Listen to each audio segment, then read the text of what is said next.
Ce vendredi dernier, ma mère m'appela en urgence depuis le rez-de-chaussée. Rapidement, j'éteignis mon téléphone et enfila mes chaussons pour ne pas avoir froid à mes pieds. Mais qu'était-ce ce froid par rapport à ce que je vis en entrant dans le salon? Mon sang fut glacé, et je caressai alors ma gorge, après avoir vu les titres des journaux télévisés. Tant de haine, d'anéantissement, assassiner, décapiter un enseignant en pleine rue, devant des élèves et des parents. Pourquoi? Pourquoi? Car il utilisait des caricatures de Charlie Hebdo en tant qu'objet sur la liberté d'expression et sur l'esprit critique. Il faut qu'on s'en rende compte. Un enseignant qui enseigne, quand il enseigne, tuer un être qui apprend à réfléchir, s'exprimer aux jeunes et à ses élèves. Expression et réflexion sont tout de même les piliers de la République. Peu après, en remontant dans ma chambre, je regardais la bibliothèque, mon hôtel de la raison et de la sagesse. Je me souvenais alors ce qu'était le terrorisme, la terreur, la division, nous monter les uns contre les autres. Car l'amalgame est facile dans cette attaque de l'islamisme extrémiste. Il est facile de rejeter les musulmans suite à cette infamie d'un fanatique. Il est facile de s'engouffrer dans le siège de la haine, créé par la haine. Ce n'est pas vengeance qu'il nous faut, mais c'est une justice. Justice face à cette attaque qui s'en prend aux valeurs de la France, liberté, égalité, fraternité, laïcité. On veut ravager, brûler nos plantations de notre esprit qu'on a cultivé depuis l'enfance, au contact des autres, de ceux qui nous diffèrent des autres, excluant notre individualité en nous attaquant ainsi. Mais que de désarroi quand on regarde nos échanges, la pluralité, l'épanouissement que nous pouvons nous appuyer, car la laïcité permet à la liberté de ce culte et les protège face à ces fanatiques. Que dire également du tueur plus jeune que moi, embrigadé, cerveau lavé, en s'attaquant à l'enseignant, il s'est annihilé lui-même, car il s'est annihilé et attaqué, tuer un homme, et par conséquent, a tué une partie de son humanité. Condamné de toutes parts, tel par le recteur de la mosquée de Lyon, ce n'est pas la destruction qui soignera ces maux. Regardez-nous, le conseil municipal des jeunes, nous venons de toutes parts, nous sommes des citoyens de demain, et pourtant, nous ne nous égorgeons pas les uns contre les autres. Aujourd'hui, je me tiens devant vous avec la conviction que nous répondrons avec intelligence et fierté face à la terreur, pour protéger notre jardin commun où sont plantés les arbres des valeurs de la France, liberté, égalité, fraternité, laïcité.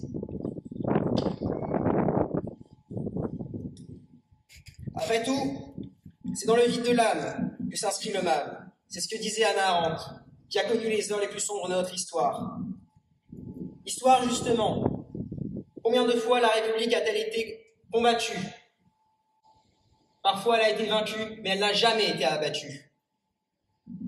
Chrétiens, musulmans, juifs, bouddhistes, athées et toute autre religion, nos échanges nous feront grandir ensemble. Et c'est ici que nous sommes rassemblés pour nous rappeler que la liberté, l'égalité, la fraternité et la laïcité ne mourront pas cette fois, et ne mourront pas. Continuons de nous éduquer, de nous valoriser, de lire, de croiser nos pensées, non pas que ce soit une pensée morale de bisounours, mais parce que c'est la voie de la sagesse et de la raison et de la tolérance.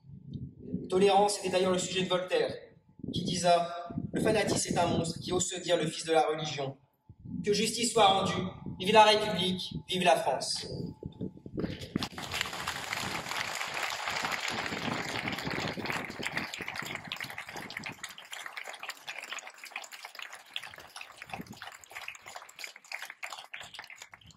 Intervention de M. Michel Aoui, maire de Frontière-la-Pérade, et de son conseil municipal, accompagné de Mme Marion Sacaz, inspectrice de l'éducation nationale.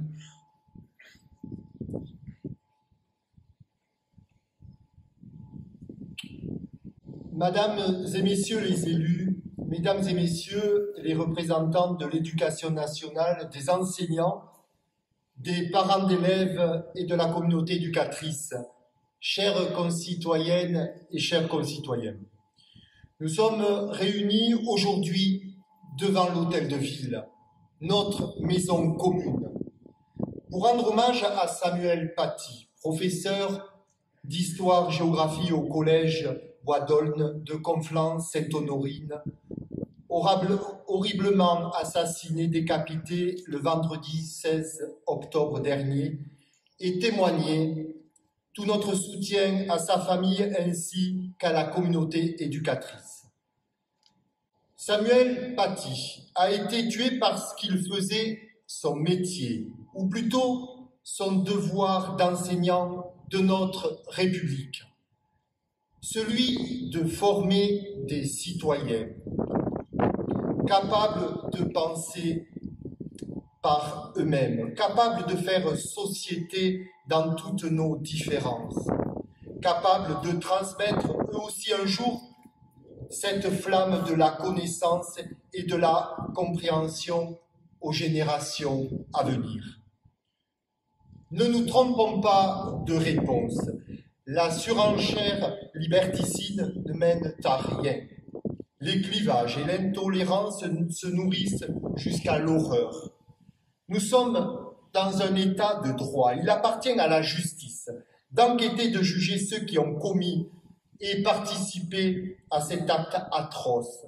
Il appartient également à l'État d'intensifier les moyens de lutte contre toutes les radicalisations et les intégrismes religieux. Mais citoyennes et citoyens, nous avons aussi un rôle à jouer, celui d'affirmer notre refus du fanatisme et notre volonté de vivre dans une société où la liberté de penser et de s'exprimer n'est pas une option, mais un principe fondateur, la laïcité. Car nous habitons ce pays, la France, qui, il y a maintenant un siècle, a ajouté la laïcité au triptyque républicain de 1789, comme l'a dit Antoine. Liberté, égalité, fraternité, laïcité. Loin d'exclure et d'humilier, elle est cette école de l'intelligence dont Jean Rostand disait qu'elle vise à former les esprits sans les conformer, les enrichir sans les endoctriner, les armer sans les enrôler. La France se caractérise aujourd'hui par une diversité culturelle plus grande que par le passé. C'est pourquoi nous avons plus que jamais besoin d'affirmer notre laïcité. Nous devons garantir à tous les citoyens, quelles que soient leurs convictions philosophiques ou religieuses, de vivre ensemble dans la liberté de conscience, la liberté de pratiquer une religion ou de n'en pratiquer aucune, l'égalité des droits et des devoirs, la fraternité républicaine. C'est bien ce qui nous réunit tous et toutes ce soir. C'est aussi ce qui mobilise chaque jour, partout dans notre pays et à Frontignan-la-Pérade, les enseignants qui transmettent à nos enfants le goût du savoir, de l'échange et du débat.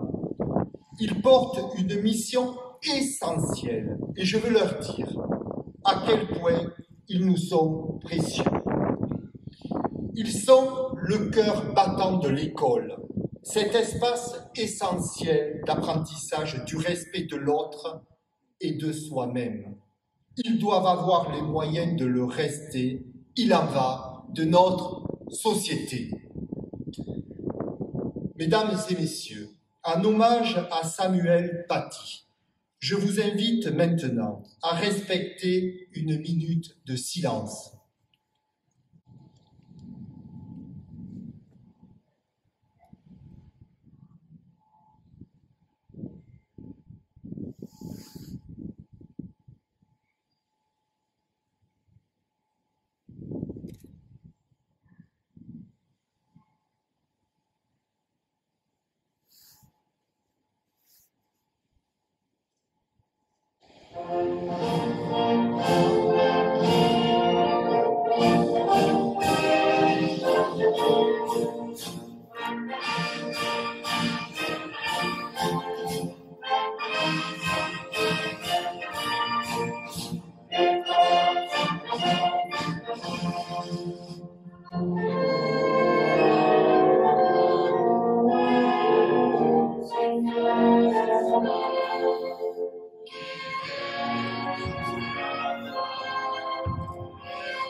Mesdames et messieurs, juste encore quelques mots pour vous remercier à toutes et à toutes d'être venus. Je reconnais ici des principaux de collèges, des directeurs d'école, des enseignants, des membres d'associations et des présidents.